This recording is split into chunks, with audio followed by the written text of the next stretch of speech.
Imagen en directo que nos llega desde Taiwán, en una de las ciudades afectadas por el terremoto y donde estamos viendo las labores más de reconstrucción que de rescate que se están llevando a cabo. Llama mucho la atención la vista de estos edificios que no se han caído. Fíjense que en este es que ni se han roto las ventanas, ni se han roto los cristales. Es una muestra del tipo de construcción que se lleva a cabo en este país, muy afectado habitualmente por los seísmos y donde efectivamente parece que da resultado esa forma de construir. Bueno, pues ahí están esas imágenes de una de las zonas más afectadas por el terremoto del que vamos a seguir hablando hoy en la isla de Taiwán. ¿Qué tal? Buenos días. Hoy nos preguntamos también qué queda tras la indignación por la muerte de 7 trabajadores humanitarios a manos del ejército israelí. Las declaraciones de condena, la petición de investigaciones y las disculpas del ejército israelí. Numerosas manifestaciones públicas. Pero a los efectos prácticos no parece que nada haya cambiado. Que se sepa, la administración de Joe Biden no ha cambiado en su apoyo al régimen de Benjamin Netanyahu. So this was not just a bad luck situation where, we dropped the bomb in the wrong place.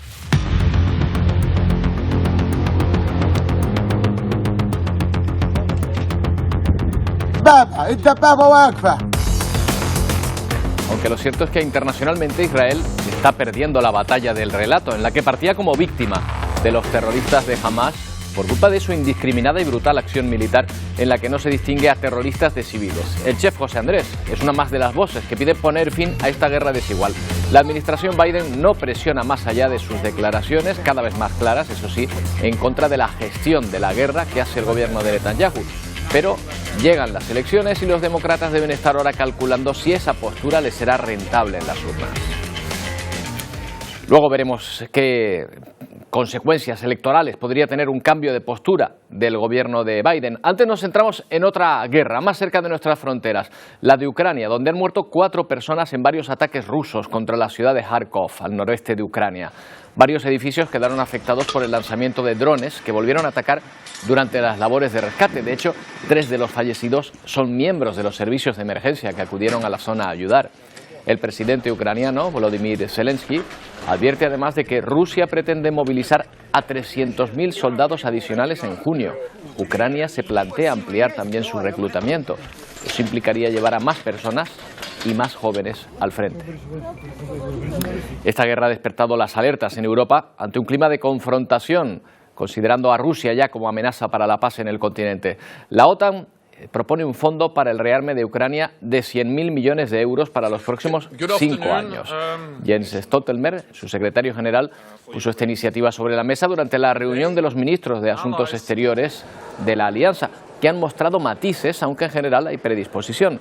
Han acordado iniciar una planificación que también mantenga esta ayuda a Kiev, dicen incluso a prueba de Trump. El candidato republicano es reacio, como saben, a seguir ayudando a Ucrania. Y precisamente la OTAN cumple hoy 75 años. Surgió como respuesta a la amenaza soviética en la Guerra Fría y precisamente la amenaza de otra Rusia muy distinta a la de Putin ha provocado su refuerzo. Tras las nuevas incorporaciones de países nórdicos, la alianza busca cómo organizar sus fuerzas en un escenario muy distinto al de los años 50. La Segunda Guerra Mundial golpeó con fuerza al continente europeo. The history of Europe has been one of, perpetual conflict. Este analista habla de que la historia de Europa ha sido la de los conflictos perpetuos hasta la creación de la OTAN hace 75 años. El 4 de abril de 1949, el presidente Truman anunciaba el nacimiento de la alianza.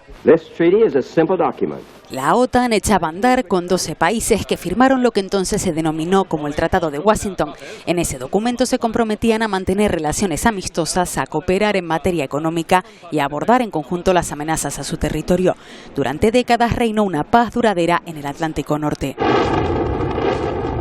Pero a principios de los 90 la OTAN llevó a cabo su primera misión armada en los Balcanes. Bosnia, Yugoslavia y Kosovo fueron sus primeros escenarios bélicos, aunque no fue hasta 2001 con los atentados del 11S cuando se activó por primera vez la defensa colectiva. In response to the appalling attacks perpetrated yesterday Así anunciaba el secretario general de la OTAN de entonces una respuesta conjunta. Se desplegaron tropas en Afganistán y en Irak bajo el pretexto de las armas de destrucción masiva. Ya en 2017, Trump presumía de sus relaciones con Putin como presidente de Estados Unidos. America is back. Las relaciones también parecían ser positivas al principio de la administración Biden, pero todo se truncó en febrero de 2022. Rusia había llevado la guerra de vuelta a Europa y la OTAN cerraba filas en torno a Ucrania. Putin pensó que podía separarnos, decía entonces Biden, que empezaba a encontrar trabas en su propia casa.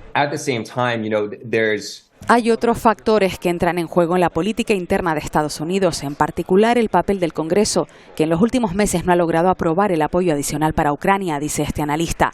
Y en plena carrera electoral por la presidencia de Estados Unidos, Trump endurece su discurso en torno a la OTAN. Tienes que pagar tus cuentas, dice a los miembros de la alianza, dejando claro que no garantizaría protección a quienes pongan menos recursos. Tras la invasión de Ucrania, Finlandia y Suecia son las últimas incorporaciones a la OTAN.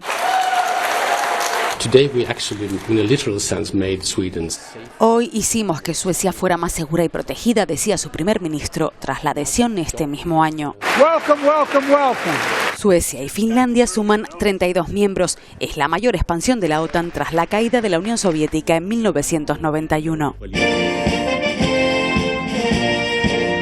Con el papel de Estados Unidos aún por determinar, la Alianza del Atlántico Norte afronta una nueva etapa. La reorganización de sus fuerzas de defensa, las relaciones con China y la ciberseguridad son algunos de sus próximos desafíos. La verdad es que uno de los grandes miedos de Putin era precisamente el acercamiento de su entorno a la OTAN, y su invasión ha provocado que ésta se amplíe. Una paradoja que vamos a comentar con José Cepeda, profesor de Comunicación, Ciencias Políticas y Relaciones Internacionales de la Universidad de La Rioja. ¿Qué tal, profesor? Buenos días. Hola, ¿qué tal? Muy buenos días. Un placer estar con todos vosotros.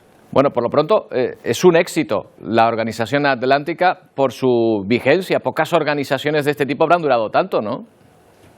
Pues sí, 75 años, ¿no? Y es verdad que en muchas ocasiones cuando nos ponemos a hablar de la OTAN siempre pensamos en conflictos armados, bélicos. Tras de sí, es verdad que, como muy bien ha explicado en el vídeo previo, ¿no? El tratado que se desarrolló en Washington el año 1949, pues efectivamente era un modelo de defensa frente a la proliferación, sobre todo armamentística y atómica, ¿no? de la anterior Unión Soviética. Pero la realidad es que el trabajo de la OTAN se ha venido desarrollando también, digamos, en un trabajo de cooperación internacional y de lucha por la paz que en muchas ocasiones es muy desconocido, ¿no? Pero es verdad que la OTAN tiene también esa misión de intentar evitar, sobre todo, conflictos bélicos, ¿no? Claro, José, la amenaza soviética fue clave en su origen. ¿Sigue siendo Rusia la principal razón de su existencia o hay otras amenazas más fuertes?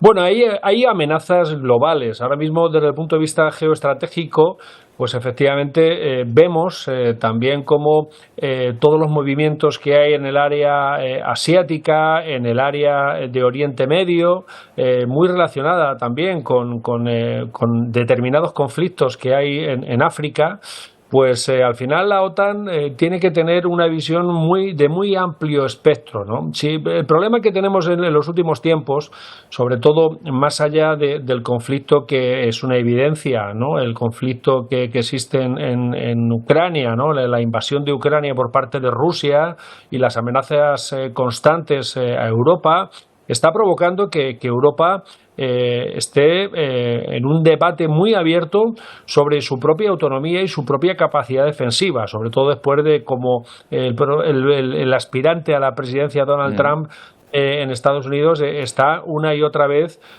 digamos, dejando en tela de juicio lo que fue el Tratado de Washington del año 1949, ¿no? Entonces, en ese sentido, hay un debate en este momento muy importante abierto sobre la necesidad cierta por parte de muchos países de cómo Europa tiene que avanzar en su propia defensa y en su propia unidad en esta materia, ¿no? Claro, sin el paraguas de los americanos, la defensa europea queda muy mermada, eso nadie lo duda, y la combinación de un Putin amenazante y un Trump desentendido de sus tradicionales aliados podría provocar que haya una aportación distinta de fuerzas en el futuro inmediato por parte de los socios de la alianza? Bueno, de momento nadie lo desea. Es decir, es verdad que el secretario general actual, Jens Stoltenberg, acabamos de ver la convocatoria que ha habido en Bruselas con los ministros de Asuntos Exteriores en esta misma semana. Todo el mundo está en la idea de que la organización del Tratado del Atlántico Norte siga su camino y se siga fortaleciendo. Pero es verdad que Europa no puede ser un elemento donde ante determinados conflictos armados que lamentablemente se están desarrollando solamente tenga la potencia diplomática, ¿no? o la fuerza económica de algunas sanciones como reacción. Estamos viendo que eso ya parece que no es suficiente, ¿no? Y por eso efectivamente se está abriendo mucho más el debate sobre que los propios países europeos tengan esa necesidad en torno a lo que es la propia Unión Europea de protegerse también desde el punto de vista de la defensa. Todos están en la idea de que es importante cada vez más incrementar los presupuestos en materia de defensa, sobre todo para intentar evitar guerras. Ya sabemos que el efecto disuasorio también es muy importante, ¿no?, ante las amenazas que puedan existir. Y en ese sentido, como muy bien citabas, es verdad que las amenazas no son solamente desde el punto de vista estrictamente de las bombas, ¿no? Tal y como lo estamos viendo. Pensábamos que era un momento pretérito, pero que lo estamos viendo en la actualidad. Pero es verdad que hay otras ciberamenazas, por ejemplo, donde la ciberseguridad está atenazando también de una forma muy importante la seguridad de millones de personas en el mundo, ¿no? Claro, y los países se están poniendo las pilas también en ese sentido, ¿no? Los servicios de inteligencia de todos los países cada vez más lo están teniendo como una prioridad inmediata, la ciberdefensa y la ciberseguridad en cada uno de ellos. Por último, José, dentro de esta trayectoria de la Organización Atlántica también surgen disensiones, digamos, internas de los distintos países. En el caso de España, por ejemplo, hubo un cuestionamiento. ¿Se ha superado ya ese debate, por ejemplo, que hubo en los años 80 con ese referéndum incluso? Bueno, sí, el caso de España fue paradigmático, ¿no?, de cómo al final los países van tendiendo a consultar también. Pero fíjense la evolución desde el año 1949, cuando prácticamente nació con esos 10 países, a prácticamente hace tan solo unos meses, el 7 de marzo de este 24, donde Suecia ha perdido la neutralidad. Es decir, vivimos tiempos convulsos, vivimos tiempos donde la paz está puesta en peligro, y es verdad que los países tienden a protegerse, ¿no? Y en ese sentido, pues el posicionamiento de Suecia ha sido muy característico. De aquellos 10 primeros países, ahora ya hay 32 que forman parte de la OTAN, ¿no? Por lo tanto, fíjense, 75 años más tarde podemos afirmar que la OTAN sigue teniendo mucho sentido y, de hecho, en fin, especialmente para muchos países donde la amenaza rusa se ha convertido en una prioridad también en la política nacional para cada uno de ellos. Yo creo que el tener esa idea que el artículo 5 del tratado decía que frente a cualquier agresión a uno, la respuesta es contundente por parte de todos, sin lugar a dudas, ha generado, digamos, un buen freno para las expectativas de algunos belicistas, ¿no? Y en ese sentido, pues la OTAN, como comentábamos al principio de esta entrevista, posiblemente y lamentablemente diría a fecha de hoy, 75 años más tarde, sigue teniendo más sentido que nunca, ¿no? Sí, sea como fuera, para bien o para mal, 75 años después la OTAN goza de buena salud. José Cepeda, profesor de Comunicación, Ciencias Políticas y Relaciones Internacionales de la Universidad de La Rioja. Gracias por atendernos. Buenos días. Gracias a ti, Roberto. Un cordial saludo. Hasta luego. Bueno, vamos con otros asuntos. Nos vamos a ocupar de otra guerra, muy pendientes de lo que está ocurriendo en Gaza, donde el número de muertos por los ataques israelíes se acerca ya a los 33.000. Los que están dando más que hablar, sin embargo, en los últimos días son 7. Los 7 cooperantes de la World Central Kitchen, la ONG, reclama una investigación independiente y el fin de la guerra en Gaza, mientras la comunidad internacional sigue sin aceptar las explicaciones del ejército israelí. Ya ha comenzado la repatriación de los cuerpos de los 7 cooperantes de World Central Kitchen que el lunes perdieron la vida en Gaza, pero ni el conflicto ni el asunto han acabado aquí. La ONG que dirige el chef José Andrés ha exigido una investigación independiente en la que también participen algunos de los países con ciudadanos fallecidos en la agresión y que se conserven además todos los audios, grabaciones y documentos que guarden relación con el incidente. 7 people dead. 7 personas muertas encabezan una lista de más de 180 trabajadores humanitarios asesinados en los últimos 6 meses, dice el chef, quien tilda de sistemático el ataque. Las consecuencias de lo acaecido aumentan con el paso de las horas. La ONU ha suspendido los movimientos nocturnos en la Franja de Gaza. El barco de Open Arms que llevaba comida a la zona ya está de vuelta en Chipre sin descargar ayuda humanitaria y 80 organizaciones reclaman a Estados Unidos que deje de enviar armas a Israel. La comunidad internacional no se queda atrás. Nosotros, ya saben, escuchamos al presidente anoche en su declaración. Biden está indignado y tiene el corazón roto, afirma su portavoz. Estamos esperando una aclaración mucho más pormenorizada. El gobierno israelí sabía de la acción y del itinerario de esta ONG. Necesitamos que rindan cuentas sobre lo ocurrido. Las declaraciones que ha hecho Israel no son suficientes, añade el primer ministro australiano. Israel insiste en que no volverá a suceder algo similar en una región donde ya se contabilizan casi 33.000 muertos y apenas continúan funcionando 10 hospitales. En torno a este asunto se sigue hablando del ataque a la embajada iraní en Damasco, presuntamente por fuerzas israelíes. El Ministerio de Defensa sirio celebró ayer una ceremonia para honrar a los 7 iraníes muertos, 2 generales y 5 asesores militares. En Irán han jurado venganza. Su líder supremo, el ayatolá Ali Khamenei, ha advertido de que Israel será abofeteado por ese bombardeo. Mientras, en Israel, el ministro Benny Gantz, miembro del gabinete de guerra, principal adversario político de Benjamín Netanyahu, ha pedido elecciones anticipadas para septiembre. Lo ha hecho después de 3 días de masivas protestas contra la gestión de Netanyahu, muy cuestionado en su país desde antes ya de esta guerra. Protestas como estas en las que familiares de los rehenes han llegado a asaltar el Parlamento. El Likud, el partido de Netanyahu, advierte de que unos comicios conducirían al país a una parálisis. En la administración norteamericana se ha endurecido el tono, también contra el gobierno de Netanyahu, pero el apoyo aparentemente continúa intacto. ¿Puede influir en esta postura las próximas elecciones norteamericanas? Preguntamos a María Rosman, a la que despertamos muy tempranito en Atlanta. ¿Qué tal, María? Buenos días. Hola, buenos días. Muy buena pregunta porque realmente es el kit de la cuestión, como se suele decir, ¿no? Estamos en el año político en Estados Unidos. La situación que se está viviendo en Oriente Medio aquí se ve desde un punto de vista, digamos, más geopolítico que otra cosa. Israel es un aliado importante en Medio Oriente de Estados Unidos en esa guerra que ha tenido por muchísimo tiempo Estados Unidos con países que pertenecen al Islam. Entonces es muy difícil que Estados Unidos deje de apoyar a Israel. No está el país contento en cómo Netanyahu está manejando la situación, pero no por eso van a dejar de apoyarlo por lo que decía anteriormente, porque es un aliado importante en la región, Israel, desde que se están manejando las cosas de esa manera.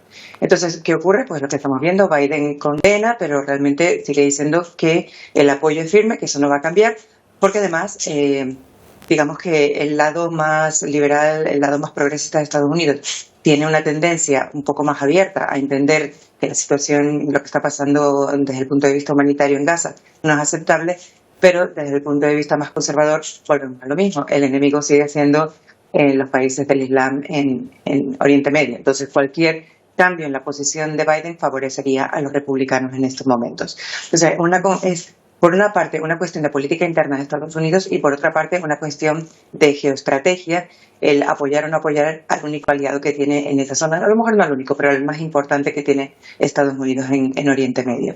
Claro, por lo menos desde aquí, María, se observan cada vez más movimientos. Fíjate, por ejemplo, el chef José Andrés es también un peso importante, un importante simpatizante del Partido Demócrata en Estados Unidos, y junto a él muchísimas personas que van manifestándose en contra de esta guerra. Quiero decir que a lo mejor se está valorando el coste-beneficio de que haya un conflicto en pleno periodo electoral. ¿Se puede permitir la administración Biden que sí continúe esta guerra en época de elecciones allá en noviembre? Lo que no se puede permitir esta administración es dejar de apoyar a Israel, es justamente lo contrario. Obviamente hay muchísimas voces en contra y también cuando uno le afecta es cuando se queja. La organización del Chef Wasson, como muchísimas otras, tienen toda la razón del mundo para elevar sus voces en contra de lo que está ocurriendo desde el punto de vista humanitario. Pero volvemos a lo mismo. A nivel Estados Unidos, a nivel de lo que es el ciudadano a pie, el enemigo sigue siendo el Islam, no Israel. Entonces, lo que no se puede permitir Biden es ir, de hecho, en contra de Israel. Por supuesto que dentro de su propio partido hay muchas llamadas para que cambie la situación, pero se ve en este momento entre la espada y la pared Biden por esa situación. Bueno, más asuntos. Se está hablando también de la situación en Baltimore, de ese puente que no termina de arreglarse, y atención porque también descubrimos que hay muchísimos más a lo largo del país, no sé si será uno de los temas que se esté comentando también ahí en Estados Unidos, que necesitarían una reparación para que no les ocurra lo mismo, aunque sin choque de barco incluido. Definitivamente, este es un tema del que se viene hablando hace muchísimo tiempo. La infraestructura de puentes y carreteras en Estados Unidos deja mucho que desear. Estamos hablando de un país muy vasto, realmente con muchos, que está muy bien comunicado, pero realmente hay muchas áreas en las que no vive nadie y obviamente pues hay menos recursos a la hora de pagar impuestos para hacer los arreglos necesarios. Entonces, por esa razón, las administraciones pasadas, ya sea Obama, ya sea la de Trump, incluso y ahora la de Biden, están dedicando dinero pues fondos para intentar lidiar con este problema. Sí, es verdad, hay muchísimos puentes, en Washington mismo hay algunos puentes que los ven por debajo y dan terror, yo los he visto, están a punto de caerse y es un problema sistemático en el país. Pero el de Baltimore no sabemos todavía cuándo van a acabar estas labores, son muy complicadas, el agua está fría, tienen que ir en la oscuridad los submarinistas que están ayudando en las labores. Es prácticamente como un plato de espaguetis, pero de hierro, el que está bajo el agua, y es muy difícil va a ser una labor que va a llevar muchísimo tiempo. Bueno, pues veremos qué es lo que ocurre. Bueno, y otros dos asuntos más ligeros. Uno que nos ha llamado mucho la atención, la Casa Blanca le está pidiendo a los periodistas que viajan en el Air Force One que dejen de llevarse recuerdos del avión. ¿Cómo es esto? Se llevan el cenicero, la almohada, la manta, el salvavidas. ¿Qué está pasando? Por favor, vamos a ver. Se llevan exactamente los cojines que están bordados, los posavasos, los vasos, todo aquello que pueda tener algún tipo de valor casi más bien sentimental, ¿no? A la hora de llevárselo a su casa y decir yo estuve en el Air Force One. Hombre, está claro. Es que uno que va al Air Force One tampoco se conformaría con una foto, ¿no? Si tienes algo ahí que te puedas llevar de recuerdo, una taza o algo, pero entiendo que también la administración dice, oye, tenemos que parar con esto. Obviamente, ahora mismo la que les están dando es digamos que un paquetito de M&M's con la firma, en la caja, la firma del presidente, eso es lo que les dan. Y luego se llevan otras cosas aparte, ya se han quejado varias veces, han hecho inventario. Como dato curioso, el Air Force One mide 4.000 pies cuadrados en su interior, es decir, estamos hablando de unos 275, 300 metros cuadrados. Sí, no, es una Imagínate cantidad. las dimensiones de este avión por dentro y la cantidad de gente que viaja. Estamos viendo imágenes que no se va mal, no se va incómodo. Oye, María, tú que has entrevistado a un presidente de Estados Unidos, ¿has viajado en el Air Force One alguna vez? No, yo no estoy en el Air Force One. De hecho, es el equipo que viaja normalmente con el presidente suele ser el mismo y están de alguna manera están ya ellos destinados a eso. Pero sí puedo decir que cuando fui a la Casa Blanca, mucha gente me decía, llévate una toallita del baño, llévate algo de eso. Yo voy a llevar algo de la Casa Blanca, me tienen antes de salir. No, o sea, y aparte que no se me ocurriría realmente, ¿no? Pero sí existe ese tipo de interés en tener ese tipo de lo que sería memorabilia, ¿no? de cualquier cosa que tenga que ver con la Casa Blanca, el Air Force One, por supuesto. María, una última cuestión porque hay un eclipse solar la próxima semana, se va a ver en Estados Unidos, se va a ver muy bien, Estados Unidos y Canadá, pero claro, esto está provocando un problema porque ya empiezan a temer aglomeraciones en determinados sitios para ver el eclipse, ¿no? Evidentemente, sí, el lunes es el día del eclipse, va desde Texas hasta Canadá, son como 4 minutos los que va a durar y en toda esta franja por la que va a pasar el eclipse pues ya están preparándose con el tema de la venta de gafas especiales, van a cerrar muchísimos colegios, le están diciendo a la gente que ponga gasolina en los coches, que compre provisiones, porque se espera que muchas personas viajen a esta zona para poder ver el eclipse de sol que no se ve obviamente con tanta frecuencia. Pero luego tienes el otro lado, ¿no? El hecho de que en muchos sitios, por ejemplo aquí en Atlanta, no se va a ver completo, se va a ver nada más que parcial, y sin embargo también van a cerrar los colegios. Entonces está generando muchísimo que hablar en este país, y hay mucha expectación, pero también hay preocupación por la manera que la gente se puede llegar a comportar en una situación como esta, bueno, pues lo creas o no. Veremos qué ocurre ante ese eclipse que se podrá ver desde Estados Unidos, eclipse completo desde buena parte de Estados Unidos el próximo lunes. Gracias, María. Buenos días. Un placer, gracias. Bueno, y volvemos a mirar a Taiwán en estos momentos, en el día después del temblor de tierra que dejó imágenes como esta, imagen en directo en las que se ve el edificio, por ejemplo. Ese es uno de ellos, no es el único, pero es uno de ellos que se mantiene prácticamente en equilibrio.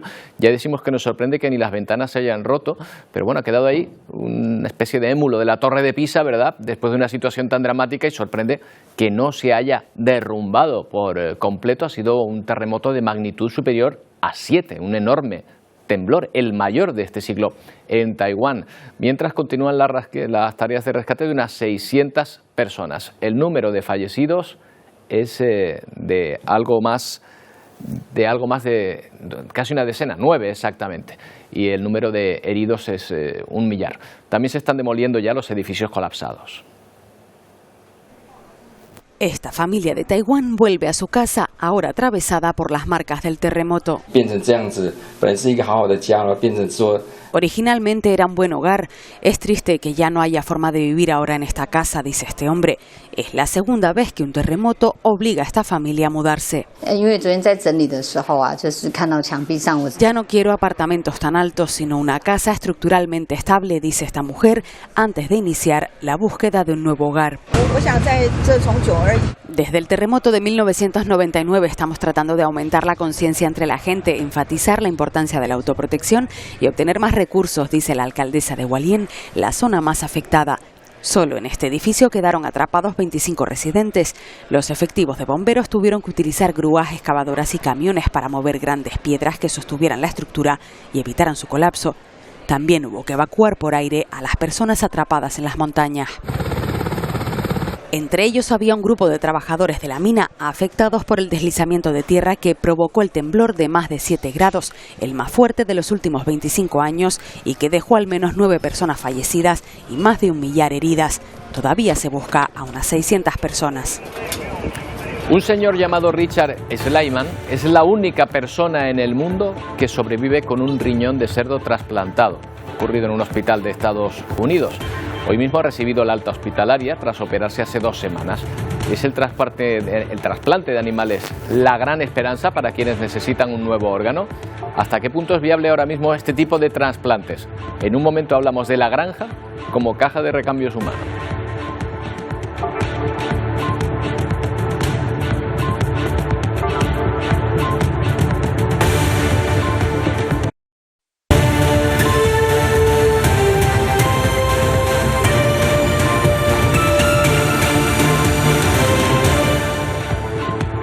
Seguimos en Atlántico Noticias fijándonos en el debate abierto sobre la gestión turística que se lleva a cabo en las islas y que ha llegado hasta uno de los mercados emisores más importantes para nuestro sector estrella, para nuestra principal industria, Gran Bretaña. La televisión británica ha preguntado directamente a sus espectadores si deben boicotear a Tenerife como destino de vacaciones. ¿Se imaginan cuál ha sido la respuesta? Estos mensajes han llegado al turista que visita las islas.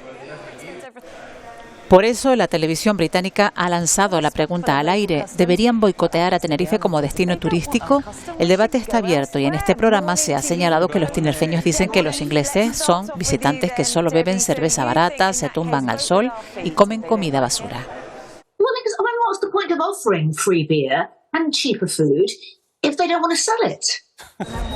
Para ellos, los ingleses, existe lo que se ha denominado turismofobia. Han entrevistado a turistas que pasaron la Semana Santa en Tenerife y confirmaron que sintieron el rechazo en algunas partes de la población canaria. Boycott Tenerife, 47% say that we should. But I think that 53% of people are just saying, well, I'm sorry. Esta encuesta, que no es vinculante, pero que podría ser orientativa de la sensación que tiene uno de los mercados emisores de turismo más importantes para nuestra comunidad, ha estado reñida. El 47% de los británicos cree que deberían boicotear a Tenerife. Afortunadamente, el 53% dice que no. Bueno, una cuestión anecdótica, pero para que vean hasta qué punto se refleja este tipo de actitudes en nuestro principal emisor de turistas, en el Reino Unido. Pero queremos abundar un poco en este concepto de la turismofobia, que no es nuevo. Roberto Barbeito es sociólogo de la Universidad Rey Juan Carlos. ¿Qué tal? Roberto, tocayo, buenos días. Muy bien, muy buenas tardes, Roberto. Bueno, esto de la turismofobia no es nuevo, ¿verdad? Quizá fue Venecia la primera ciudad en dar la voz de alarma sobre este fenómeno. Sí, efectivamente. Y otras ciudades, incluso en España, en Barcelona, también ha habido síntomas, indicios relativamente recientes. No es un fenómeno nuevo, pero probablemente es un fenómeno creciente y que se empieza a generalizar. Ciudades o territorios particularmente turísticos empiezan a sentir cada vez mayor recelo e incluso disgusto con respecto al turismo o al menos a un tipo de turistas y a los efectos que pueden causar sobre la vida en la ciudad o en el lugar de... Claro, habitualmente, y aquí ha sido así siempre, se ha visto al turista como una bendición, precisamente para nuestra industria, el motor principal de nuestra economía. ¿Qué es lo que lleva a que muchos empiecen a ver más desventajas que ventajas en esta situación? Efectivamente. Bueno, no solamente tiene el componente económico. El turismo tiene muchos elementos positivos, no cabe duda, en términos de actividad económica, porque además no solamente da empleo a las personas directamente vinculadas, sino a todos los servicios, incluso tecnológicos, de transporte, jurídicos, etcétera, contabilidad, a su alrededor. Y además el turismo, pues hombre, es un motivo de orgullo, ¿no? Sobre todo al principio, cuando a uno le vienen a visitar, dice, oye, pues lo mío, lo nuestro, pues debe ser bueno, debe ser bonito. Claro, el problema es cuando se masifica, por ejemplo, cuando hay una masificación, o bien cuando es un turismo particularmente circulante, de meros transeúntes que usan el lugar de vacaciones no como un lugar al que hay que valorar, tener respeto, cuidar, regresar, sino en el que se puede hacer aquello que está prohibido en el lugar de origen o en el que se puede pues uno comportar en términos de consumo con absoluta despreocupación. Entonces cada vez más empieza a ver al turista como transeúntes, circulantes, que no se sienten comprometidos con la sostenibilidad del entorno ni con el respeto a las formas de vida propias. Ese es un componente, pero no es el único, probablemente. Claro, este fenómeno coincide con otra situación, la dificultad para encontrar vivienda, ya sea en venta o en alquiler, en muchos de estos destinos. ¿Hasta qué punto, según sus datos, influye el turismo en el encarecimiento o en la dificultad para encontrar vivienda en los lugares turísticos por excelencia? Exactamente. Este es un fenómeno relativamente nuevo, de la última década.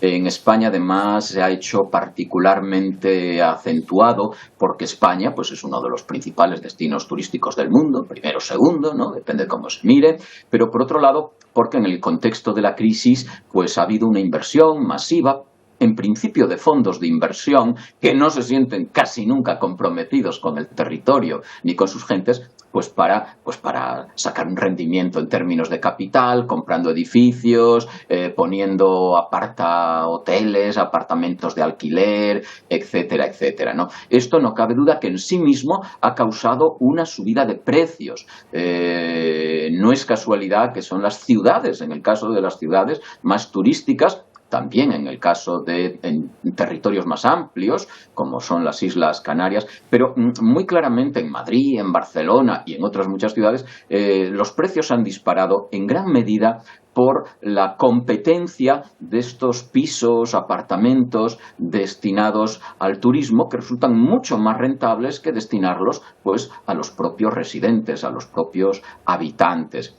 Al mismo tiempo, el turismo invita a los de fuera a encapricharse, a valorar y a gustarle el lugar, y entonces algunos también deciden comprar. Esos son los menos, pero si el turismo viene de todo el mundo y es mucho, pues acaban siendo muchos. Y claro, esto también contribuye. Se están haciendo campañas para atraer más turismo y al mismo tiempo pues se está poniendo trabas, ¿no? Es una paradoja. Por último, y nos queda muy poco tiempo, Roberto, pero Ámsterdam, Venecia, Barcelona, muchísimas ciudades que están sufriendo esta situación.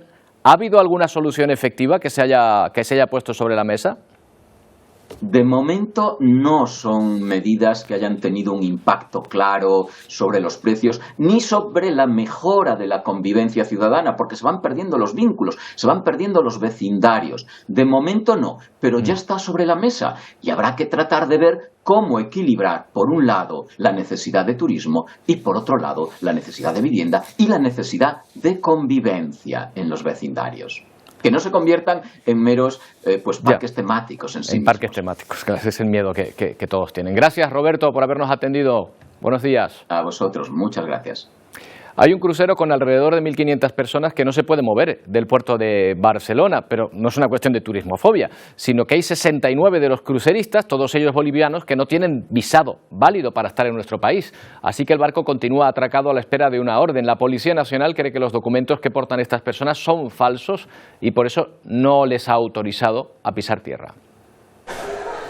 En el crucero se encuentran retenidos 69 bolivianos que no tienen visados válidos. Los familiares de estas personas explican que se trata de una estafa. Mi hermana también ha sido estafada. Ella creía que era legal su visa falsa. La mayoría de los afectados no había advertido a sus familias de que viajaba a Barcelona con el deseo de darles una sorpresa. Está ahí mi sobrino. Personalmente yo me he enterado cuando él faltaba 2 días, dice, para llegar. Me ha escrito que, mira, tío, estoy viniendo y quería darte una sorpresa. Pero se ha convertido en una pesadilla. Porque estamos sufriendo, mira, sin comer ahí todo el día y no sabemos dónde dormir aquí. Y nos hemos quedado en coche algunos y pasando muy mal. Piden que las autoridades de España y Bolivia se personen en la zona y tomen una decisión inmediata. Que nos den una solución ya. Si lo van a mandar, lo van a deportar a nuestro país, ¿o dónde lo van a dejar? Han hablado con el defensor del pueblo y el de la niñez, pero continúan sin respuestas. Mientras tanto, el crucero no puede continuar su ruta hacia Croacia y sus 1.500 pasajeros a bordo tendrán que esperar.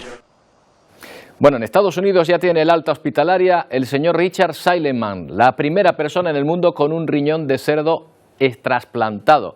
Hace 2 semanas, tiene 62 años y dice que está en uno de los momentos más felices de su vida.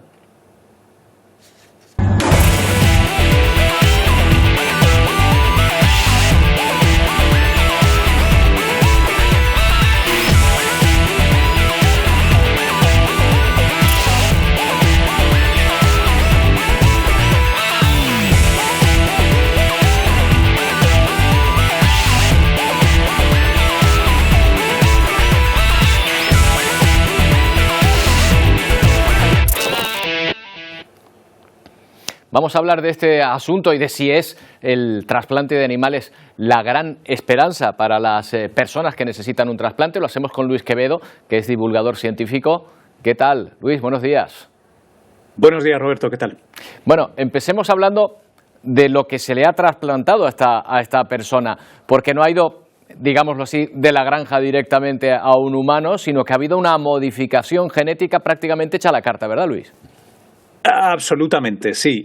No viene de la charcutería, viene de una empresa norteamericana que se llama eGenesis, que lo que ha hecho es, de alguna manera, con modificaciones genéticas, quitarle un poco de lo que hace cerdo a un cerdo y ponerle un poquito de lo que nos hace personas a las personas. Básicamente han extraído algunos genes que darían problema del cerdo y han introducido otros que son de humano, para humanizar un poco los tejidos de este cerdo. Esto, que aunque suene un poco Frankenstein, se hace con total normalidad, por ejemplo, con ratones de laboratorio que se usan para investigar enfermedades de todo tipo, desde Alzheimer a cáncer. Es decir, son técnicas bien conocidas que se aplican a este animal para suavizar un poco el razonable rechazo que va a causar si ya lo hace el órgano de otra persona. Imagínate que esa otra persona además es otro animal. Claro, en todo caso es un hito. De hecho, esta es la primera persona viva y que se mantiene con vida en tener un trasplante, ¿no? En el tiempo. Ha habido otras, pero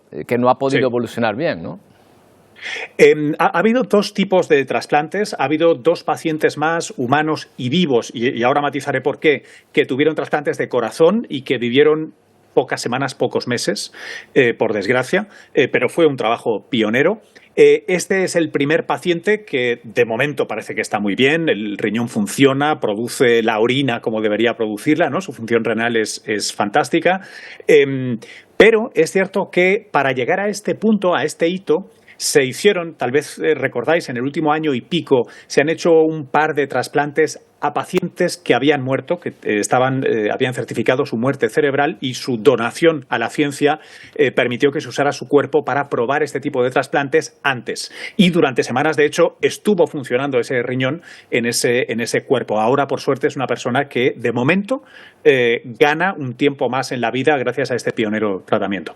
Por lo que vemos, Luis, quizá la clave está más en la modificación genética y que siga avanzando más que en la cuestión quirúrgica pura y dura, ¿no? Ajá.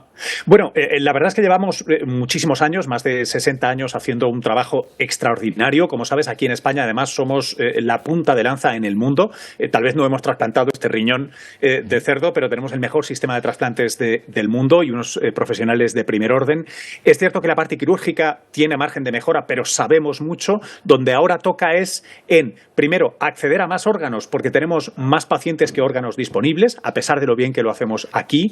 Esto ha sucedido en Estados Unidos, donde tienen todavía muchos menos órganos, tienen un sistema peor de trasplantes. Entonces, echar mano de estos animales humanizados, estos xenotrasplantes, es una muy buena idea. De todos modos, y arrojo un poco de agua fría en esto, el paciente, Sleiman, todavía tiene que tomar cócteles de inmunosupresión fuertes. Es decir, no han solucionado completamente uno de los problemas que más nos preocupa, ¿no? Y es que el cuerpo eventualmente diga, esto no es mío, échalo. Bueno, pues Luis, nos lo has explicado genial y además queda ese apunte de que aquí en nuestro país estamos a la cabeza precisamente en trasplantes entre humanos y por lo tanto en solidaridad y en un sistema muy reforzado en este aspecto. Gracias por atendernos. Sí, a ti, Roberto, que tengáis buen día. Bueno, pues vamos ahora con el tiempo en esta primavera que ha empezado calurosa, Emilia, y ya veremos si continúa así, ¿eh? ¿Qué tal? Buenos días, Roberto. Va a continuar así, pero solo 24 horas más. ¿Por qué te digo esto? Te lo voy a explicar enseguida. Vamos con la imagen de satélite, una imagen que nos muestra la nubosidad alta que hoy hemos tenido y que predomina en prácticamente todo el archipiélago. Fíjate que cuando se va acercando a las islas se disipa bastante esa nubosidad. Hoy cubre los cielos de prácticamente todo el archipiélago, lo seguirá haciendo durante el resto del día y debajo de ella también nubosidad de tipo bajo pegado a las costas porque todavía hay humedad suficiente, aunque esa humedad tiende a caer en las próximas horas. Vamos con la imagen de satélite en el canal visible y tenemos esta masa nubosa de tipo bajo pegada a la costa, asociada a esas brisas también por el suroeste de la isla de Fuerteventura, en el norte de Gran Canaria, en algunos puntos del norte también de la isla de Tenerife o salpicadas también en la isla de La Palma, pero en general lo que predomina hoy es la nubosidad alta y las temperaturas también en ascenso. De hecho, a esta hora ya tenemos 26 grados, 25 grados en La Dama, en Vallehermoso, en la Vega de San Mateo también 27 grados, 26 grados en Tuineje, son temperaturas pues que van a ir en ascenso durante la jornada de hoy y también durante la jornada de mañana y especialmente durante la jornada de mañana. Vamos a ver por qué.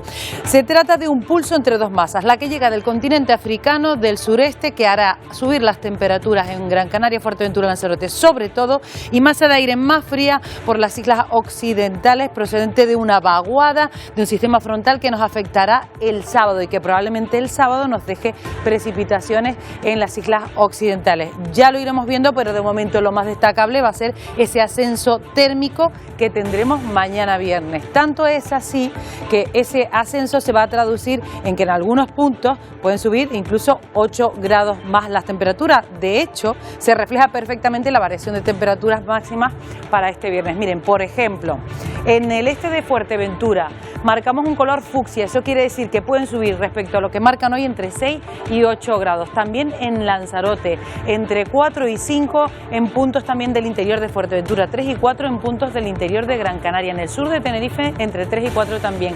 En las islas como La Palma, El Hierro, La Gomera subirán un poquito menos, pero también será un ascenso que se va a notar. ¿Y eso qué quiere decir? Pues que las temperaturas podrían subir de los 30 grados, especialmente en Gran Canaria, Fuerteventura y Lanzarote. Así pues, la jornada de mañana viernes, ¿no?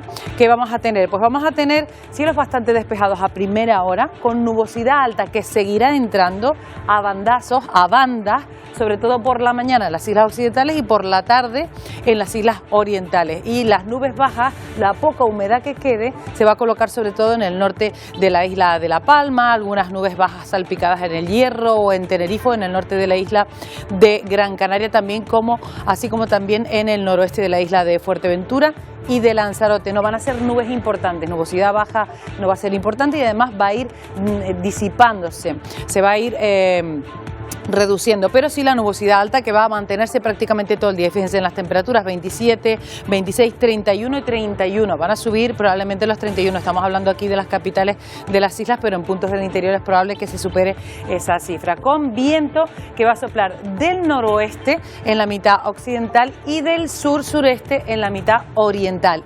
He ahí el choque de esas masas que al final ese pulso de cara al sábado lo ganará Roberto, pues esa vaguada y ese sistema frontal que es probable que traiga un aumento de humedad y es probable que traiga precipitaciones en las islas occidentales. Vamos a ver si no se desinfla del todo, aunque eso sí, solo dura el sábado. Esto es momentáneo, un calor el viernes y una lluvia el sábado. Bueno, tenemos de todo para el fin de. Que mañana nos ponemos ropa ligera, que el sábado nos abrigamos, sacamos el paraguas y que el domingo ya veremos, que es abril al fin y al cabo, ¿no, Emilia? Que ya se irá viendo, ¿no? Muy bien cogido, creo que me he explicado con claridad. Gracias, Emilia. Hasta mañana. Bueno, aquí por suerte no ocurre como en Estados Unidos, donde por ejemplo tienen que padecer los tornados. Fíjense los daños que han dejado en varias ciudades estadounidenses, lugares como Ohio, Pensilvania, Indiana, que han registrado zonas totalmente destruidas.